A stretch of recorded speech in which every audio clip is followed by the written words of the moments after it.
మన ప్రభు రక్షకుడైన యేసుక్రీస్తు వారి నామములో శుభవందనాలు తెలియజేస్తా ఉన్నాను. కాబట్టి యేసు ప్రభు వారు శిలువలో మాట్లాడిన 6వ మాట సమాప్తమనేది, ఇట్ ఈస్ ఫినిష్. కాబట్టి యేసు ప్రభు వారికి తన తండ్రి అప్పగించిన బాధ్యతను సంపూర్ణంగా పూర్తి చేసి ఈ మాట మాట్లాడుతూ ఉన్నట్టు మనకు కనబడతా ఉంది. యేసు ప్రభు వారు శరీరరీత్యా భూలోకానికి వచ్చినప్పుడు అనేక రకమైన బాధలు, వేదనలు, శోధనలు, అలాగే హింసకు గురయ్యి తన తండ్రి అప్పగించిన బాధ్యతను సంపూర్ణంగా పూర్తి చేసి ఈ మాట మాట్లాడుతున్నారు.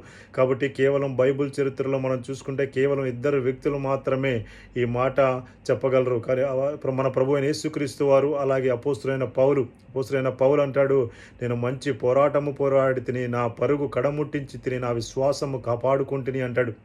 కాబట్టి ఇటువంటి గొప్ప పెద్ద మాటను మన విశ్వాస జీవితంలో మనం ఎంతమంది బల్లగుద్ది చెప్పగలం, మన విశ్వాసాన్ని కడవరకు కాపాడుకున్నామని. కాబట్టి అది అసాధ్యమా అంటే ఖచ్చితంగా సాధ్యము. ఎందుకంటే మన యేసు ప్రభు వారి మార్గంలో, ఆయన చూపిన మార్గంలో, బాటలో మనం నడుచుకున్నట్లయితే ఖచ్చితంగా అది మనకు సాధ్యమే. క్రీస్తు యేసుకు పోలిన మనస్సు మీరును కలిగి ఉండుడి అంటాడు. కాబట్టి అటువంటి మనస్సు మనం కలిగి, అలాగే మన విశ్వాసాన్ని కడవరకు కాపాడుకుంటూ, అలాగే మన విశ్వాస జీవితంలో ముందుకు సాగాలని ప్రేమపూర్వకంగా మనవి చేస్తూ ఈ చిన్న మాటలు దేవుడు దీవించును గాక. ఆమేన్.